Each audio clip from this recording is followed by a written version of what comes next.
ಹರೇ ಶ್ರೀನಿವಾಸ, ಗುರು ರಾಘವೇಂದ್ರ. ನನ್ನ ಆತ್ಮೀಯ ಅಧ್ಯಾತ್ಮ ಬಂಧುಗಳೆಲ್ಲರಿಗೂ ಕೂಡ ಅನಂತ ಶಿರಸಾಷ್ಟಾಂಗ ಪ್ರಣಾಮಗಳು. ರಾಯರ ಮೂಲ ರೂಪ ಯಾವುದು? ಇದಕ್ಕೆ ಅಪಣಾಚಾರ್ಯ ಏನಾದರೂ ಸೂಚನೆ ಕೊಟ್ಟಿದ್ದಾರಾ ಎನ್ನುವುದಕ್ಕೆ ಆದ್ಯ ಪದ್ಯವನ್ನು ನಾವು ನೋಡಿದ್ವಿ. ಶ್ರೀ ಪೂರ್ಣಬೋಧ ಗುರುತೀರ್ಥಪಯೋಬ್ಧಿಪಾರ ಅಂತಕ್ಕಂಥ ಮೊದಲನೆಯಲ್ಲಿ ಪ್ರಾರಂಭದಲ್ಲಿ ಮಂಗಲಾಚರಣಾತ್ಮಕವಾಗಿ ಆಚಾರ್ಯ ರಾಘವೇಂದ್ರ ಸ್ವಾಮಿಗಳ ವಾಗ್ದೇವತೆಯನ್ನು ಕುರಿತು ಏನು ವರ್ಣನೆ ಮಾಡಿದ್ದಾರೆ ಅಪಣಾಚಾರ್ಯ 2 ಶ್ಲೋಕ, ಅದರಲ್ಲಿ ವಿಶೇಷಣಗಳನ್ನು ಬಡಿಸಿರುವುದಾಗಲಿ ಅಲ್ಲಿರ್ತಕ್ಕಂಥ ಶಬ್ದ ಪ್ರಯೋಗಗಳಾಗಲಿ ರಾಯರ ಶೇಷಾಂಶರು ಅಂತ ಸೂಚನೆ ಕೊಡ್ತದೆ. ಇದಾದ ಮೇಲೆ ಅದನ್ನೆಲ್ಲ ವಿಸ್ತಾರವಾಗಿ ನಾವು ನೋಡಿದ್ದೀವಿ. ಇದಾದ ಮೇಲೆ ಇನ್ನೂ ಸ್ಪಷ್ಟವಾಗಿ ಹೇಳಬೇಕು ಅಂದ್ಕೊಂಡ್ರು. ಅದ್ಯಾವುದು? ಭವ್ಯಸ್ವರೂಪೋ ಭವ ದುಃಖತೂಲಃ ಸಂಘಾಗ್ನಿಚರ್ಯ ಸುಖಧೈರ್ಯಶಾಲಿ ಸಮಸ್ತ ದುಷ್ಟಗ್ರಹ ನಿಗ್ರಹೇಶೋ ದುರತ್ಯಯೋ ಪಪ್ಲವ ಸಿಂಧು ಸೇತು. ಈ ಪದ್ಯ ಎಷ್ಟು ಸ್ಪಷ್ಟವಾಗಿ ಧ್ವನ್ಯರ್ಥದಲ್ಲಿ ರಾಯರ ಶೇಷಾಂಶರು ಅಂತ ಹೇಳ್ತದೆ ನೋಡ್ರಿ. ಯಾವಾಗಲೂ ಕವಿ ತಾನೇನು ಹೇಳಬೇಕು ಅಂದ್ಕೊಂಡಿರ್ತಾನಲ್ಲ ಅದನ್ನು ನೇರವಾದ ಶಬ್ದಗಳಿಂದ ಕೆಲವೊಮ್ಮೆ ಹೇಳ್ತಾನೆ, ಕೆಲವೊಮ್ಮೆ ಬಹಳ ಮುಚ್ಚಿಟ್ಟು ಹೇಳ್ತಾನೆ. ಅದರಲ್ಲಿ ಈ ದೇವತೆಗಳಿಗೆ ಸಂಬಂಧಪಟ್ಟ ತಮ್ಮ ಗುರುಗಳಿಗೆ ಸಂಬಂಧಪಟ್ಟ ಅಂಶಾಂಶ ವಿಚಾರ ಆವೇಶಗಳ ವಿಚಾರ ಹೇಳಬೇಕಾದ್ರೆ ಎಲ್ಲರೂ ಗುಪ್ತವಾಗಿ ಹೇಳ್ತಾರೆ ಹೊರತಾಗಿ ಸ್ಪಷ್ಟವಾಗಿ ಹೇಳಕ್ಕೆ ಪ್ರಯತ್ನ ಮಾಡೋದಿಲ್ಲ. ಅವ್ರು ಹೇಳ್ತಾರೆ ಅಪಣಾಚಾರ್ಯರು, ಭವ್ಯ ಸ್ವರೂಪ ಭವ ದುಃಖತೂಲಃ. ರಾಯರು ಅಂಥವ್ರು ಹೇಗಿದ್ದಾರೆ? ಭವ್ಯ ಸ್ವರೂಪ, ಭವ್ಯವಾಗಿರ್ತಕ್ಕಂಥ ಸ್ವರೂಪವುಳ್ಳವರು, ದೇಹದ ಆಕಾರವುಳ್ಳವರು. ಅವರ ದೇಹ ನೋಡಿಬಿಟ್ರೆ ಸಾಕು, ಬಾ ರಾಮಚಂದ್ರನ ಶರೀರ ಯಾವ ರೀತಿ ಆದರೆ 32 ಲಕ್ಷಗಳಿಂದ ಕೂಡಿಕೊಂಡು ಅಜಾನುಬಾಹು ಅರವಿಂದ ದಳಾಯದಾಕ್ಷಂ ಹಾಗಿದ್ನೋ ಹಾಗೆ ರಾಯರು ಅವರ ಯೋಗ್ಯತೆಗೆ ತಕ್ಕಂತೆ ಭವ್ಯವಾಗಿರ್ತಕ್ಕಂಥ ಸ್ವರೂಪವುಳ್ಳವರು, ಬಹಳ ಸುಂದರವಾದ ಅದ್ಭುತವಾದ ಶರೀರವುಳ್ಳವರು. ನಿರವಧ್ಯ ವೇಷ, ಆ ವೇಷ ಎಂಥದ್ದು? ದೋಷರಹಿತವಾದ ವೇಷವುಳ್ಳವರು ಅಷ್ಟೇ ಅಲ್ವ, ಸಾತ್ವಿಕಮಯವಾಗಿರ್ತಕ್ಕಂಥ ವೇಷವುಳ್ಳವರು. ಕಾವಿ ಶಾಟೆ ಹಾಕ್ಕೊಂಡ್ರೇನೋ, ಕೊರಳಲ್ಲಿ ಭಗವಂತ ಅರ್ಪಿತವಾಗಿರ್ತಕ್ಕಂಥ ತುಳಸಿ ಮಾಲೆಗಳಿಂದ ಕೂಡಿಕೊಂಡಿರ್ತಾರೆ, 12 ನಾಮಗಳನ್ನು ಧಾರಣ ಮಾಡಿರ್ತಾರೆ, ಒಳ್ಳೆ ತೇಜೋವಂತರಾಗಿರ್ತಾರೆ. ಸೊ ನಿರವಧ್ಯ ವೇಷ, ಪ್ರತ್ಯರ್ಥಿ ಮೂಕತ್ವ ನಿಧಾನ ಭಾಷಾ. ಇವರು ಮಾತಾಡಿದರು ಅಂತಂದರೆ ಪ್ರತ್ಯರ್ಥಿಗಳು ಅಂದರೆ ವಾದಕ್ಕೆ ಬಂದಿರತಕ್ಕಂಥ ಪ್ರತಿ ವಿದ್ವಾಂಸರಿದ್ದಾರಲ್ಲ, ಆ ವಿದ್ವಾಂಸರು ಮೂಕರಾಗಿ ಬರ್ತಿದ್ದರು. ಅವ್ರಿಗೇನು ಮಾತಾಡೋಕ್ಕೆ ಬರ್ತಿದ್ದಿಲ್ಲ. ರಾಯರ ಮಾತುಗಳ ಮುಂದೆ ಇವರು ಏನು ಇಷ್ಟೇ. ಹನುಮಂತ ರಾಮನ ಮುಂದೆ ಮಾತಾಡಿದ ಪ್ರತ್ಯರ್ಥಿಗಳು ಬಂದು ಅಂದರೆ ವಿದ್ವಾಂಸರು ಬಂದು ರಾಯರೊಟ್ಟಿಗೆ ವಾದ ಮಾಡಲಿಕ್ಕೆ ಬಂದು ಮಾತಾಡ್ತಾಯಿದ್ರು. ಹನುಮಂತ ಮಾತಾಡುವುದು ರಾಮನನ್ನು ಮುಗ್ಧಗೊಳಿಸಿತು. ಹನುಮಂತನ ಮಾತುಗಳನ್ನು ಕೇಳಿ ಆ ಭಕ್ತಿ ತತ್ಪರನಾಗಿ ಜ್ಞಾನಪೂರ್ಣವಾಗಿ ಹನುಮಂತ ಮಾತಾಡ್ತಾ ಇದ್ದರೆ ರಾಮ ಹೇಳ್ತಾನೆ ಲಕ್ಷ್ಮಣನಿಗೆ, ಲಕ್ಷ್ಮಣ, ಈ ವ್ಯಕ್ತಿ ಮಾತಾಡುವುದನ್ನು ನೋಡಿದರೆ ಇವನು ಋಗ್ವೇದ, ಯಜುರ್ವೇದ, ಸಾಮವೇದ, ಅಥರ್ವಣ ವೇದಗಳನ್ನು ಚೆನ್ನಾಗಿ ತಿಳ್ಕೊಂಡವನು, ಶಾಸ್ತ್ರಾರ್ಥ ಬಲ್ಲವನೊಂದು ಸ್ಪಷ್ಟ ಆಗ್ತದೆ. ನೋಡಲಿಕ್ಕೆ ಸನ್ಯಾಸಿ ವೇಷದಲ್ಲಿ ಕಾಣಿಸ್ತಾನೆ, ಎಂಥ ದೊಡ್ಡ ಮಾತಾಡ್ತಾನೆ. ಆ ಮಾತುಗಳು ಕೇಳಿದ ಸಾಕು ಈತನ ಪಾಂಡಿತ್ಯದ ಪ್ರಭಾವ ಗೊತ್ತಾಗ್ತದೆ ಅಂಥೇಳಿ. ಹಾಗೆ ವಿದ್ವಾಂಸರು ರಾಯರ ಮುಂದೆ ಬಂತು ನಿಂತ್ಕೊಂಡು ಕೂಡಲೇ ರಾಯರು ಅವರಿಗೆ ಪ್ರತ್ಯರ್ಥಿಗಳು ಬಂದಿರ್ತಾರೆ, ಅವರಿಗೆ ಉತ್ತರ ಕೊಡೋಕ್ಕಾಗಿ ಏನು ಮಾತಾಡ್ತಾ ಇದ್ರಲ್ಲ ಆ ಮಾತುಗಳು ಪ್ರತ್ಯರ್ಥಿ ಮೂಕತ್ವ ಅವ್ರನ್ನೆಲ್ಲ ಮೂಕರನ್ನಾಗಿ ಮಾಡಿಬಿಡ್ತಿತ್ತು. ಅವ್ರಿಗೆ ಮಾತಾಡಲಿಕ್ಕೆ ಬರ್ತಿದ್ದ. ಏನು ಮಾರಾಯ, ಎಷ್ಟು ನಾವು ಒಂದು ಆರ್ಗ್ಯುಮೆಂಟ್ ಮಾಡಿದರೆ ಆ ಆರ್ಗ್ಯುಮೆಂಟಿಗೆ ಎಷ್ಟು ಸುಂದರವಾದ ರೀತಿಯಲ್ಲಿ ಉತ್ತರ ಕೊಡ್ತಾ ಇದ್ದಾರೆ, ಎಷ್ಟು ಮಧುರಾತಿ ಮಧುರವಾಗಿದೆ. ಎಲ್ಲಿ ಕೂಡ ದ್ವೇಷ ಅಸೂಯೆಗಳಿಗೆ ಆಸ್ಕಾರ ಇಲ್ಲದೇ ಇರುವ ರೀತಿಯಲ್ಲಿ, ಸಿಟ್ಟು ಕೋಪ ತಾಪಗಳಿಗೆ ಆಸ್ಕಾರ ಇಲ್ಲದೇ ಇರುವ ರೀತಿಯಲ್ಲಿ, ನಮ್ಮ ಮನಸ್ಸಿಗೆ ಆಹ್ಲಾದವಾಗುವ ರೀತಿಯಲ್ಲಿ, ನಮಗೆ ಸರಿಯಾದ ಉತ್ತರ ಬರುವ ರೀತಿಯಲ್ಲಿ ಮಧುರವಾಗಿ ಮಾತಾಡ್ತಾ ಇದ್ದಾರೆ. ನಿರಸ್ತದ ಮೂಕರಾಗಿ ಬಿಡ್ತಿದ್ರಂತೆ. ವಿದ್ವತ್ ಪರಿಜ್ಞೆ ಇನ್ನು ಅವರು ಭವ್ಯಸ್ವರೂಪ ಭವದುಃಖ ದೂರ ಸಂಸಾರವೆಂಬ ಭವದುಃಖ, ಸಂಸಾರದ ದುಃಖ ಎನ್ನುವ ಹತ್ತಿ ಇದ್ದರೆ ಆ ಹತ್ತಿಗೆ ಇವರು ಅಗ್ನಿ ಸದೃಶರಾಗಿದ್ದರು ರಾಯರು. ಇಲ್ಲಿ ಏನು ಮಾಡ್ತಾರೆ, ಪ್ರಾರಂಭದಲ್ಲಿ ಭವ್ಯಸ್ವರೂಪ ಅಂತ ಹಾಕ್ತಾರೆ. ಇದಕ್ಕೆ ನಿಜವಾಗಿ ಹೇಳಬೇಕಾದ್ರೆ ಜ್ಞಾನ ಕೊಟ್ಟವರು, ಕಣ್ಣರಳಿಸಿದವರು ನಮ್ಗೆ ಯಾರು ಅಂತಂದರೆ ಇವತ್ತು ಫಲಿಮಾರು ಮಠದಲ್ಲಿ ಆ ಸಿಂಹಾಸನದಲ್ಲಿ ವಿರಾಜಮಾನರಾಗಿರ್ತಕ್ಕಂಥ ಜ್ಞಾನಿವರೇಣ್ಯರಾಗಿರ್ತಕ್ಕಂಥ ಯಾವಾಗಲೂ ನಗುಮುಖದಿಂದ ಕೂಡಿಕೊಂಡಿರ್ತಕ್ಕಂಥ ಗುರುಗಳು. ಅವರ ಹೆಸರು ಫಣಿವಾರ ಮಠ ಸ್ವಾಮಿಗಳ ಹೆಸರು ಜ್ಞಾಪಕ ಬರ್ತಾ ಇಲ್ಲ ನನಗೆ. ವಿದ್ಯಾಧೀಶರು ಎಂಥ ಅದ್ಭುತವಾದ ವ್ಯಕ್ತಿ, ಏನು ಪಾಂಡಿತ್ಯ, ಅದು ಯಾವಾಗಲೂ ಮಂದಸ್ಮಿತ ವದನಾರವಿಂದರಾಗಿರ್ತಾರೆ. ಅಂಥ ಮಹಾನುಭಾವರು ಈ ಭವ್ಯಸ್ವರೂಪ ಎಂಬುದಕ್ಕೆ ನಿಜವಾಗಿ ನಮ್ಮ ಕಣ್ಣನ್ನು ಅರಳಿಸಿದರು, ನಮ್ಮ ಬುದ್ಧಿ ಎಂಬ ಕಣ್ಣನ್ನು ಅರಳಿಸಿದರು. ಅವರು ಹೇಳಿದರು, ಅಪಣಾಚಾರ್ಯರೇ, ಈ ಭವ್ಯಸ್ವರೂಪ ಎಂಬ ಶಬ್ದ ಅಪಣಾಚಾರ್ಯರು ಬಹಳ ಮಾರ್ಮಿಕವಾಗಿ ಪ್ರಯೋಗ ಮಾಡಿದ್ದಾರೆ. ಇವರು ಶೇಷಾಂಶರು ಎಂಬುದನ್ನು ಸೂಚನೆ ಕೊಡ್ತಾ ಇದ್ದಾರೆ ನೋಡ್ರಿ ಅಂತಂದರು. ಒಂದು ರೀತಿಯಿಂದ ನನಗೆ ದಿಗ್ಭ್ರಮೆ ಆಯಿತು. ಗುರುಗಳು ಆಜ್ಞಾ ಮಾಡಬೇಕು, ಅದು ಹೇಗೆ ಅಂತ ಕೇಳಿದಾಗ ಅವ್ರು ಹೇಳಿದರು, ಭವ ಸಂಬಂಧಿ ಇದಂ ಭವ್ಯಂ. ಭವ್ಯಂ ಅಂದರೆ ಭವನಿಗೆ ಸಂಬಂಧಪಟ್ಟದ್ದು ಯಾವುದೋ ಅದು ಭವ್ಯ. ಅಲ್ಲಿರೋ ಶಬ್ದಗಳನ್ನು ಮಾತ್ರ ನೋಡೋಣ. ಭವ್ಯಂ ಎರಡೇ ಶಬ್ದ, ಎರಡು ಅಕ್ಷರ, ಭವ್ಯಂ ಎರಡು ಅಕ್ಷರ. ಇದಕ್ಕೆ ಅರ್ಥ ಏನಂದರೆ ಭವನಿಗೆ ಸಂಬಂಧಪಟ್ಟಿದ್ದು ಯಾವುದೋ ಅದು ಭವ್ಯ. ಅಂದರೆ ಭವ ಅಂದರೆ ಯಾರು? ರುದ್ರ. ರುದ್ರನಿಗೆ ಸಂಬಂಧಪಟ್ಟದ್ದು ಯಾವುದು? ಆತನ ದೇಹ, ಆತನ ಆಕಾರ, ಆತನ ಮೈಮೇಲೆ ಹಾಕ್ಕೊಂಡಿರ್ತಕ್ಕಂಥ ಹಾವುಗಳು, ಅವನು ಹುಟ್ಟ ಚರ್ಮ, ಗಜ ಚರ್ಮ ಮತ್ತು ವೃಷಭ ಚರ್ಮ, ಇವೆ ಶಾರ್ದೂಲ ಚರ್ಮ, ಇವೆಲ್ಲ ಇರ್ಬೋದು. ಅದರೊಟ್ಟಿಗೆ ನಿಜವಾಗಿ ಭವನಿಗೆ ಸಂಬಂಧಪಟ್ಟದ್ದು ಯಾವುದು ಅಂದರೆ ಶೇಷ ರೂಪ. ಮುಂದೆ ಶೇಷನಾಗ್ತಾನೆ. ಈಗ 99ನೇ ಕಲ್ಪದಲ್ಲಿ, ಬ್ರಹ್ಮಕಲ್ಪದಲ್ಲಿ ರುದ್ರ ಪದವಿಯಲ್ಲಿ ಸಾಧನೆ ಮಾಡ್ತಾ ಇರತಕ್ಕಂಥ ಜೀವಿ ಮುಂದಿನ ಬ್ರಹ್ಮಕಲ್ಪದಲ್ಲಿ, ಅಂದರೆ ಬ್ರಹ್ಮದೇವರು ಮುಕ್ತರಾಗ್ತಾ ಇರುವಾಗ, ವಾಯುದೇವರು ಬ್ರಹ್ಮ ಪದವಿ ಒಂದು ಕೂಡ್ತಾ ಇರುವಾಗ, ಈ ರುದ್ರ ಪದವಿಯಲ್ಲಿರ್ತಕ್ಕಂಥ 99ನೇ ಕಲ್ಪದಲ್ಲಿ ರುದ್ರ ಪದವಿಯಲ್ಲಿರ್ತಕ್ಕಂಥ ಜೀವಿ ಏನಾಗ್ತಾನೆ ಗೊತ್ತಾ? ಶೇಷ ಪದವಿಗೆ ಬರ್ತಾನೆ. ಅದು ಕಾರಣ ಶೇಷ ಪದವಿ ಎಂಬುದು ಏನದಲ್ಲ, ಅದು ಈ ಭವನಿಗೆ ಸಂಬಂಧಪಟ್ಟದ್ದು. ಈಗ ನಾವಂತೆ ಎಲ್ಲರಿ ಬರೋ ವರ್ಷ ನಂಗೆ ಪ್ರಮೋಷನ್ ಬರ್ತದೆ, ಆಗ ನಾನು ಡೆಪ್ಟಿ ಕಲೆಕ್ಟರ್ ಆಗ್ತೀನಿ, ತಹಸೀಲ್ದಾರ್ ಆಗ್ತೀನಿ. ಅಂದರೆ ತಹಸೀಲ್ದಾರ್ ಆಗ್ತೀನಿ, ಡೆಪ್ಟಿ ಕಲೆಕ್ಟರ್ ಆಗ್ತೀನಿ ಎಂಬುದು ನಂಗೆ ಸಂಬಂಧಪಟ್ಟಿದ್ದು.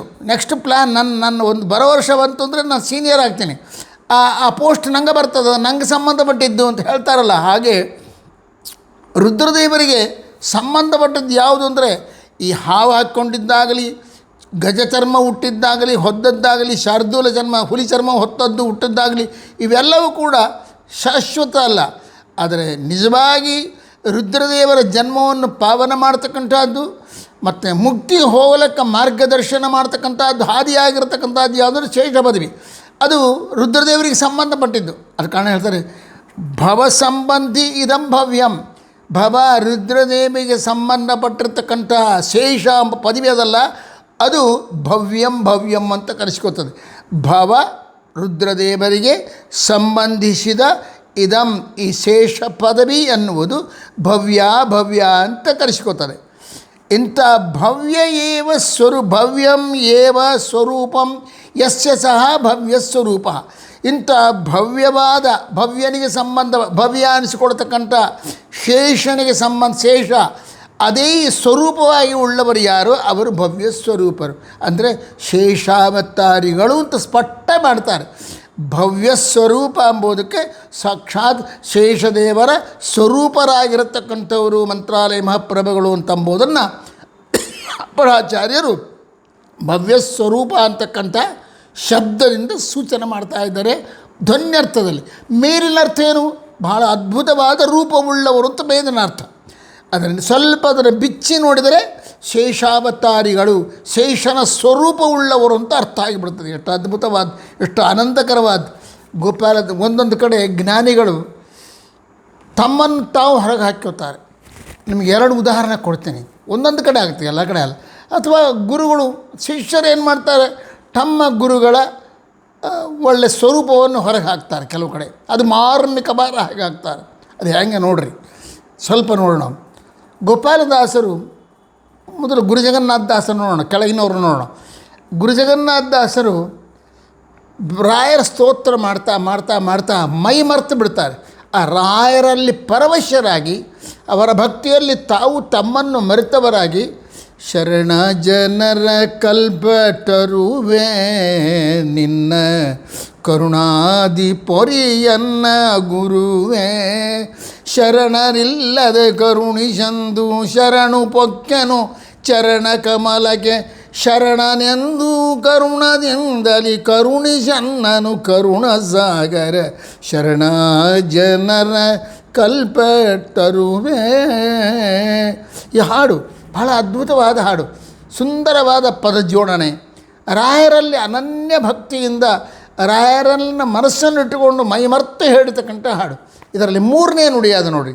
ತಾತ ನಿನ್ನನು ಬಾಧೆ ಬಡಿಸೆ ಸಿರಿ ನಾಥಾತ ಬಂದಾಗ ಬಿಡಿಸೆ. ಸಾಕಿದೊಂದು. ಇದು ಹೇಳುವಾಗ ಗುರುಜಗನ್ನಾಥದಾಸರು ನಾನು ಹೇಳುತ್ತಿದ್ದೀನಿ ಎಂಬುದನ್ನು ಮರ್ತು ಬಿಟ್ಟು ರಾಯರಲ್ಲಿ ತಾದಾತ್ಮ್ಯ ಒಂದು ರೀತಿಯಿಂದ ಮನಸ್ಸನ್ನು ಒಪ್ಪಿಸಿಬಿಟ್ಟು ರಾಯರನ್ನು ಕಣ್ತುಂಬ ನೋಡ್ತಾ ಆ ರಾಯರು ಪ್ರಹ್ಲಾದರಾಜರಾಗಿದ್ದಾಗಿನ ದೃಶ್ಯ ಏನದಲ್ಲ ಆ ದೃಶ್ಯವನ್ನು ನಮ್ಮ ಕಣ್ಣು ಮುಂದೆ ಹೇಳ್ತಾರೆ. ಏನು ಹೇಳ್ತಾರೆ? ಗುರುರಾಜ ನೀವು ಎಂಥವ್ರು ಗೊತ್ತನಾ, ನಿಮ್ಗೆ ಎಂಥ ಪರಿಸ್ಥಿತಿ ಬಂತು. ತಾತ ಅಂದರೆ ತಂದೆ. ತಾತ ನಿಮ್ಮನ್ನು ಬಾಧೆ ಬಡಿಸಿ, ತಾತ ನಿನ್ನನ್ನು ಬಾಧೆ ಬಡಿಸಿ. ತಾತ ತಂದೆಯಾದ ಹಿರಣ್ಯಕಶ್ಯಪು ನಿನ್ನನ್ನು ಬಾಧೆ ಬಡಿಸಲು ಅಂದರೆ ನಿಮಗೆ ಕಷ್ಟ ಕೊಡ್ತಾ ಇರಲಿಕ್ಕಾಗಿ ಸಿರಿನಾಥ ತಾ ಬಂದಾಗ ಬಿಡಿಸಿ. ಆಗ ಸಿರಿನಾಥ ಇದ್ದಾನಲ್ಲ ಅಂದರೆ ಸಾಕ್ಷಾತ್ ಲಕ್ಷ್ಮೀಪತಿಯಾಗಿರ್ತಕ್ಕಂಥ ನರಸಿಂಹ ಆಗ ಬಂದು ಬಿಡಿಸ್ತಾನೆ ನಿನ್ನನ್ನು. ಇದು ಹೇಗದಂದರೆ ಪ್ರೆಸೆಂಟ್, ಅಂದರೆ ಅದನ್ನು ನೋಡ್ತಾ ಇದ್ದಾರೋ ಎನ್ನುವಂತೆ ಹೇಳ್ತಾ ಇದ್ದಾರೆ. ತಾತ ಎನ್ನುವ ಶಬ್ದ ನಿಮಗೆ ತಾತ ಅಂತ ಹೇಳಬೇಕಾಗಿತ್ತು, ಇಲ್ಲ. ತಾತ ನಿನ್ನನ್ನು ಬಾಧೆ ಬಡಿಸಿ, ನಿಮ್ಮನ್ನು ತಾತ ಅಂದರೆ ನನಗೂ ಒಂದು ರೀತಿಯಿಂದ ತಂದೆ. ಅಂದರೆ ಗುರುಜಗನ್ನಾಥದಾಸರು ರಾಯರ ಕಾಲದ ಪ್ರಹ್ಲಾದರಾಜರ ಕಾಲದಲ್ಲಿ ಅವರಿಗೆ ತಮ್ಮನಾಗಿ ಅವತಾರ ಮಾಡಿದ್ದರು ಅಂಥೇಳಿ ದೊಡ್ಡವರ ಮಾತಿದು. ಅಷ್ಟೇ. ಇದು ನಂಬಿಕೆ ಇದ್ದವ್ರು ನಂಬೋದು, ನಂಬದೇ ಇರ್ತಕ್ಕಂಥವ್ರು ನಂಬೋದು. ಅದು ಇದು ಅವರವರ ವಿಶ್ವಾಸಕ್ಕೆ ಸಂಬಂಧಪಟ್ಟಿದ್ದು. ಈ ಅಂಶ ಆವೇಶ ಅವತಾರಗಳು ಏನವಲ್ಲ, ಇವು ನಂಬುವವರು ನಂಬಬಹುದು, ಬಿಟ್ಟರೆ ಬಿಡ್ಬೋದು, ಅದು ಹೇಗನ್ನ ಮಾಡಿಕೊಳ್ಳಿ, ನಮಗೆ ಸಂಬಂಧ ಇಲ್ಲ. ಆದರೆ ಗುರುಜಗನ್ನಾಥದಾಸರ ಮಾತಿನಲ್ಲಿ ಏನದ ಗೊತ್ತನ, ತಾತ ನಿನಗೆ ತಾತ ಹಿರಣ್ಯಕಶ್ಯಪು ಬರೀ ನಿಂಗೊಂದೇ ಅಲ್ಲ, ನನಗೂ ತಾತನೇ. ನಾನು ಅಲ್ಲಿದ್ದೆ, ನಿನ್ನ ಮುಂದೆ ಇದ್ದೆ, ನಿನ್ನ ಬಗಲಾಗೆ ಇದ್ದೆ, ನೀನು ಮುಂದೆ ಇದ್ದಿ. ನಾವು 3 ಮಂದಿ ತಮ್ಮಂದರು ಹಿಂದೆ ಕಂಬದ ಹಿಂದೆ ನಿಂತ್ಕೊಂಡು ನೋಡ್ತಾ ಇದ್ವಿ. ತಾತ ನಿನ್ನನ್ನು ಬಾಧೆ ಬಡಿಸಲಿ, ನಿನಗೂ ತಾತ ನನಗೂ ತಾತನಾಗಿರ್ತಕ್ಕಂಥ ಹಿರಣ್ಯಕಶ್ಯಪು ನಿನ್ನನ್ನು ಬಾಧೆ ಬಡಿಸ್ತಾ ಇರಲಿಕ್ಕಾಗಿ ಏನಾಯಿತು ಗೊತ್ತಾ, ಶ್ರೀನಾಥ ಬಂದ. ಆಗ ಅಂದರೆ ಆಗ ನಾನಿದ್ದೆ, ಅಲ್ಲಿ ನೋಡ್ತಾ ಇದ್ದೆ. ಆಗ ಎಂಬ ಶಬ್ದ ಏನು ಮಾಡ್ತಾ ಅಂದರೆ, ನಾನು ಅದನ್ನು ಅವತ್ತು ಏನ್ರಿ ನಿಮ್ಮನ್ನು ನೋಡಿದ್ನಲ್ಲ, ಅವತ್ತು ನಿಮ್ಮನ್ನು ನೋಡಿದೆ ಎಂಬುದೇನಾದರೆ, ಅವತ್ತು ಅಂದರೆ ಆವತ್ತಿನ ದಿವಸ ನಾನು ನಿಮ್ಮ ಹತ್ರ ಇದ್ದೆ, ನೀವು ಮಾರ್ಕೆಟಿಗೆ ಬಂದಿದ್ರಿ, ನಾನು ಮಾರ್ಕೆಟಿಗೆ ಬಂದಿದ್ದೆ. ನಿಮ್ಮನ್ನು ನೋಡೀನಿ ಎಂಬ ಅರ್ಥದಲ್ಲಿ ಪ್ರಯೋಗ ಮಾಡುವುದು ಅವತ್ತು ಆಗ ಎಂಬ ಶಬ್ದಗಳು ಹೇಳ್ತಾರೆ. ಅದರ ಗುರುಜಗನ್ನಾಥನ ಆಗ ಅಂದರೆ ನಿನ್ನ ಮೇಲೆ ದಯ ತೋರಿ ನಿಮ್ಮಪ್ಪ ನಿನ್ನನ್ನು ಪ್ರಶ್ನೆ ಮಾಡಿದಾಗ ಎಲ್ಲಿದ್ದಾನೋ ನಿಮ್ಮ ಹರಿ ತೋರಿಸು ಅಂತಂದು ಕಂಬವನ್ನು ಬಡಿದಾಗ ಆ ಸ್ವಾಮಿ ಕಂಬದಿಂದ ಹೊರಗೆ ಬಂದಲ್ಲ, ಆಗ ನಾನು ಇದ್ದೆ, ಅದನ್ನು ನಾನು ಪ್ರತ್ಯಕ್ಷ ನೋಡೀನಿ. ಸೊ ಈ ಶಬ್ದ ಪ್ರಯೋಗ ಮಾಡಿ ಒಂದು ರೀತಿಯಿಂದ ಗುರುಜಗನ್ನಾಥದಾಸರು ಹೊರಗೆ ಬಿದ್ದರು. ಇಂಥ ವಾಕ್ಯಗಳನ್ನು ನೋಡೇ ಜ್ಞಾನಿಗಳಾಗಿರ್ತಕ್ಕಂಥವ್ರು ಅವರ ಶಿಷ್ಯರು ಏನು ಮಾಡ್ತಾರೆ, ಓ ನಮ್ಮ ಗುರುಗಳು ಸಾಮಾನ್ಯ ಅಲ್ಲಪ್ಪ, ಅವರಿಗೆ ತಿಳಿಯದಲೇ ಭಗವಂತ ಅವರ ಬಾಯಿಯಿಂದ ಅವರ ಸ್ವರೂಪವನ್ನು ಅಭಿವ್ಯಕ್ತ ಮಾಡಿದ್ದಾನೆ. ಅಂದರೆ ನಮ್ಮ ಗುರುಗಳು ಗುರುಜಗನ್ನಾಥದಾಸರು ಇವರು ಹಿಂದಿನ ಜನ್ಮದಲ್ಲಿ ಮೊದಲನೇ ಜನ್ಮದಲ್ಲಿ ರಾಯರು ಪ್ರಹ್ಲಾದರಾಜರಾಗಿ ಅವತಾರ ಮಾಡಿದಾಗ ಇವರು ಕಲ್ಹಾದರಾಗಿ ಅವತಾರ ಮಾಡಿದರು ಅಂತ ಸ್ಪಷ್ಟ ಆಗ್ತದೆ. ಈ ಮಾತು ಏನಾಗ್ತದೆ, ನೀವು ಸಾಕ್ಷಾತ್ ನೀವು ಪ್ರಹ್ಲಾದರಾಜರು, ಆಗ ನಾನು ನಿಮ್ಮ ತಮ್ಮನಾಗಿ ಕಲ್ಹಾದನಾಗಿ ಅವತಾರ ಮಾಡಿದ್ದೆ ಸ್ವಾಮಿ ಅಂತಂಬ ಮಾತನ್ನು ಸ್ಪಷ್ಟ ಮಾಡಿಬಿಟ್ರು. ಅಂದರೆ ಹೊರಗೆ ಬಿದ್ದರೆ ಅವರು ತಮಗೆ ತಿಳಿಯದಲೇ ಹೊರಗೆ ಬಿದ್ದಿದ್ದಾರೆ ನಮ್ಮ ಮಾತು. ಹಾಗೆ ಗೋಪಾಲದಾಸರು ಒಂದು ಕಡೆ ಏನು ಮಾಡ್ತಾರೆ ಗೊತ್ತಾ, ನಾನು ಇದನ್ನು ಭಾಳ ಸಲ ಹೇಳಿನಿ ನಾನು, ಆದರೆ ಮತ್ತೊಮ್ಮೆ ಎಷ್ಟು ಭಾಗವತವನ್ನು ವೇದವ್ಯಾಸ ದೇವರು ಒಂದು ಮಾತು ಹೇಳ್ತಾರೆ, ಮುಹುರಹೋ ರಸಿಕಾಹ ಭುವಿ ಭಾವುಕಾಹ ಆಲಯಂ ಭಾಗವತಂ ಪಿಬತ. ಭಾಗವತವನ್ನು ನೀವು ಸಾಯೋವರೆಗೆ ಓದ್ತಾ ಇರ್ರಯ್ಯ, ಮತ್ತೆ ಓದ್ರಿ. ಅಲ್ಲ ಸ್ವಾಮಿ, ಒಂದು ಸಾಲ ಓದಿದ್ರೆ ಸಾಕಲ್ಲ, ಕಥೆ ಗೊತ್ತಾಗ್ಬಿಡ್ತದಲ್ಲ. ದಡ್ಡ, ಅದು ನಿನ್ನ ಆಲೋಚನೆ. ಭಾಗವತ ಒಮ್ಮೆ ಓದಿದಾಗ ಒಂದು ಅರ್ಥ, ಮತ್ತೊಮ್ಮೆ ಓದಿದಾಗ ಭಕ್ತಿಯ ಉದ್ರೇಕ ನಿಂಗೆ ಆಯಿತು ಅಂದರೆ ಅದೇ ಭಾಗವತದ ಹಿಂದಿನ ದಿವಸ ಓದಿದ ಶ್ಲೋಕಗಳಿಗೆ ಮತ್ತೊಂದು ಅರ್ಥ ಸ್ಫುರಿಸ್ತದೆ, ಮತ್ತೊಂದು ದಿವಸ ಓದಿದಾಗ ಮತ್ತೊಂದು ಅರ್ಥ ಸ್ಫುರಿಸ್ತದೆ. ಆದ ಕಾರಣ ಮುಹುರಹೋಹೋ ಮತ್ತೆ ಮತ್ತೆ ಭಾಗವತವನ್ನು ಓದು. ಎಲ್ಲಿವರೆಗೆ? ಆಲಯಂ, ನಿನ್ನ ಸಾವಿನವರೆಗೆ, ಅಂದರೆ ನಿನಗೆ ಜೀವನ್ಮುಕ್ತನಾಗಿ ಮುಕ್ತಿಯನ್ನು ಹೊಂದುವವರೆಗೆ ನಿನ್ನ ಭಾಗವತವನ್ನು ಓದು ಅಂತಾರೆ. ಅದು ಅದರ ಅರ್ಥ. ಅದರಂತೆ ಗೋಪಾಲದಾಸರು ಇವರದೆಲ್ಲ ಹಾಡುಗಳಿರ್ತಾವಲ್ಲ, ಇವು ಒಂದು ಸಾರಿ ಓದಿದಾಗ ಒಂದು ಅರ್ಥ ವ್ಯಕ್ತ ಆಗ್ತದೆ, ಮತ್ತೊಮ್ಮೆ ಓದಿದಾಗ ಮತ್ತೊಂದು ಅರ್ಥ. ಯಾಕಂದರೆ ಋಷೀಣಾಂ ಪುನರಾಧ್ಯಾನಾಂ ವಾಚಮರ್ಥೋನುಧಾವತಿ. ಭವಭೂತಿ ಹೇಳ್ತಾನೆ, ದೊಡ್ಡವರೊಂದು ಮಾತಾಡಿದರು ಅಂದರೆ ಆ ಮಾತಿಗೆ ಅನೇಕ ಅರ್ಥಗಳಿರ್ತವೆ. ಅವು ಸಂದರ್ಭಕ್ಕೆ ತಕ್ಕಂತೆ ಅವು ಹೊರಗೆ ಪ್ರಕಟ ಆಗ್ತಾ ಇರ್ತವೆ. ನಿನ್ನ ವಿಶ್ವಾಸ, ನಿನ್ನ ಭಕ್ತಿ, ನಿನ್ನ ಆಲೋಚನೆ ಅಷ್ಟೇ ಕಾರಣ. ನೀನು ನಿಷ್ಠೆಯಿಂದ ಗುರುಗಳನ್ನು ನಂಬಿ ಇದು ದೊಡ್ಡವರ ಮಾತಪ್ಪ, ಇದ್ರ ಏನೋ ಅದ ರಹಸ್ಯ ಅದ ಅಂತ ನೀನು ಅಂದುಕೊಂಡು ಅವರ ಪಾದವನ್ನು ಸ್ಮರಣೆ ಮಾಡ್ತಾ ಓದಿದೆ ಅಂತಂದರೆ ಹೊಸ ಹೊಸ ಅರ್ಥಗಳು ತಿಳಿತವೆ. ಹಾಗೆ ಗೋಪಾಲದಾಸರು ಹೇಳ್ತಾರೆ, 3 ಗುಣಗಳಿಂದ 3 ತಾಪಗಳಿಂದ 3 ಏನು ಪಾಲಿಸಯ್ಯ ಪವನನಯ್ಯ ಫಲವಾರಿಧಿ ಶಯ್ಯ ವೆಂಕಟರಾಯ ಪಾಲಿಸಯ್ಯ.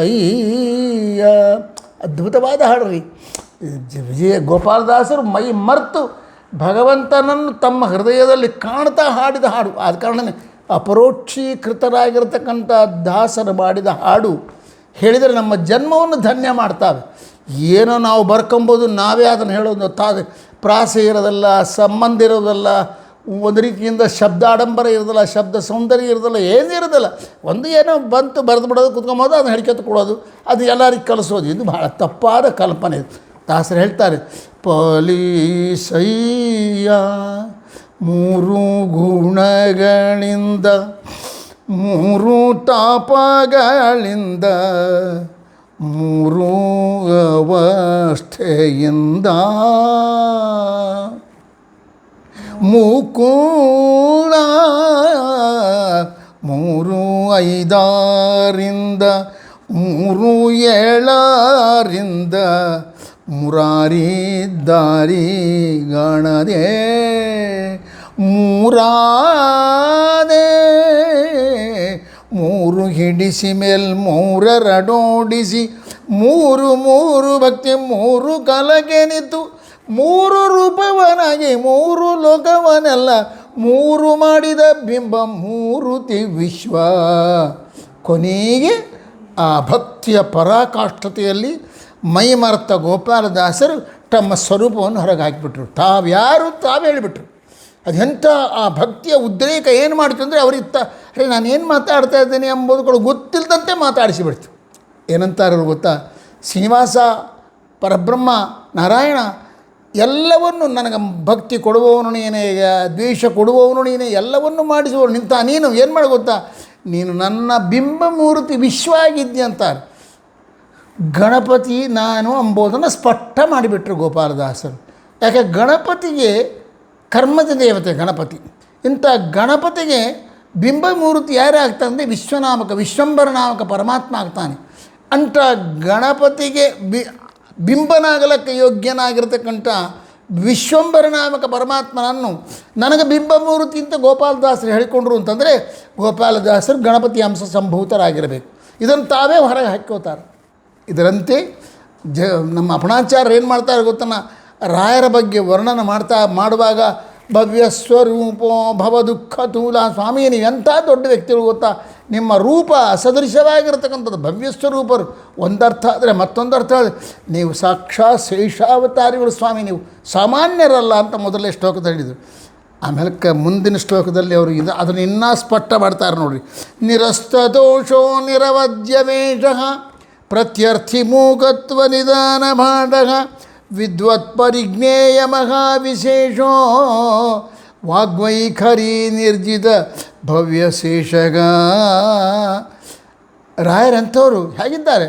ನಿರಸ್ತ ದೋಷ, ಯಾವ ತರಹದ ದೋಷಗಳು ಇಲ್ಲದೇ ಇರ್ತಕ್ಕಂಥವ್ರು. ಅವರಲ್ಲಿ ಕಾಮ ಇಲ್ಲ, ಕ್ರೋಧ ಇಲ್ಲ, ಮೋಹ ಇಲ್ಲ, ಮದ ಇಲ್ಲ, ಮಾತ್ಸರ್ಯ ಇಲ್ಲ, ಅಹಂಕಾರ ಇಲ್ಲ. ಯಾವ ತರಹ ಅಂದರೆ ನಮ್ಮ ಬಂಧನಕ್ಕೆ ಕಾರಣೀಭೂತವಾಗಿರತಕ್ಕಂಥ ಯಾವ ತರಹದ ದೋಷ ಇಲ್ಲದೇ ಇರತಕ್ಕಂಥವ್ರು ಯಾರು ನಮ್ಮ ರಾಯರು. ಭವ್ಯಸ್ವರೂಪೋ ಅಲ್ಲ, ನಿರಸ್ತ್ರದೋಷ ನಿರವದ್ಯವೇಷ, ಅದ್ಭುತವಾದ ರೂಪವುಳ್ಳವರು. ಅವರ ಆಕಾರ ಬಾಹ್ಯ ಸೌಂದರ್ಯ ಆಗಲಿ ಅಂತಃಸೌಂದರ್ಯ ಆಗಲಿ ಅದು ಅದ್ಭುತವಾಗಿರತಕ್ಕಂಥದ್ದು. ನಿರವದ್ಯವೇಷ, ಪ್ರತ್ಯರ್ಥಿ ಮೂಕತ್ವ ನಿಧಾನ ಭಾಷಾ, ಪ್ರತ್ಯರ್ಥಿಗಳನ್ನು ಮೂಕರನ್ನಾಗಿ ಮಾಡ್ತಕ್ಕಂಥ ವಾಗ್ಮಿತ್ವವುಳ್ಳಂಥವರು.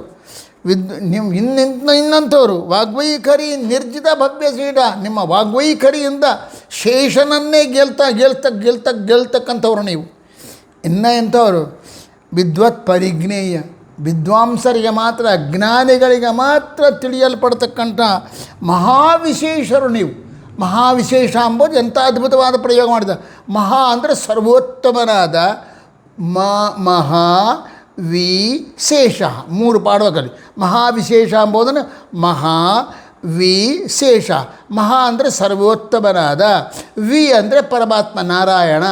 ಸರ್ವೋತ್ತಮನಾದ ನಾರಾಯಣನಿಗೆ ಸಂಬಂಧವ ಹೊಂದಿರತಕ್ಕಂಥ, ಆತನೊಟ್ಟಿಗೆ ಯಾವಾಗಲೂ ಇರತಕ್ಕಂಥ ಶೇಷ, ಮಹಾ ವಿಶೇಷ ಮಹಾವಿಶೇಷ. ಶೇಷ ಅಂದರೆ ಇವು ಶೇಷಾವತಾರಿಗಳು. ಎಂಥ ಶೇಷಾವತಾರಿಗಳು? ವಿ ಅಂದರೆ ಪರಮಾತ್ಮ. ಆ ಪರಮಾತ್ಮನೊಟ್ಟಿಗೆ ಸಂಬಂಧ ಹೊಂದಿರತಕ್ಕಂಥ ಅವನು ಪರಮಾತ್ಮ ಎಂಥವನು? ಮಹಾ ಅಂದರೆ ಸರ್ವೋತ್ತಮನಾಗಿರ್ತಕ್ಕಂಥ, ಸರ್ವೋತ್ತಮನಾದ ಪರಬ್ರಹ್ಮನಾದ. ವಿ ಅಂದರೆ ನಾರಾಯಣನೊಟ್ಟಿಗೆ ಸಂಬಂಧ ಹೊಂದಿರತಕ್ಕಂಥ ಸಾಕ್ಷಾತ್ ಶೇಷದೇವರು ನೀವು ಅಂತ ಸ್ಪಷ್ಟ ಮಾಡ್ತಾರೆ. ಮತ್ತು ಅದರದ್ದು ಇನ್ನೂ ವಿವರಣೆಯನ್ನು ನಾಳೆ ನೋಡೋಣ ಅಂತ ಹೇಳ್ತಾ, ಹರೇ ಶ್ರೀನಿವಾಸ ಗುರೋ ರಾಘವೇಂದ್ರ.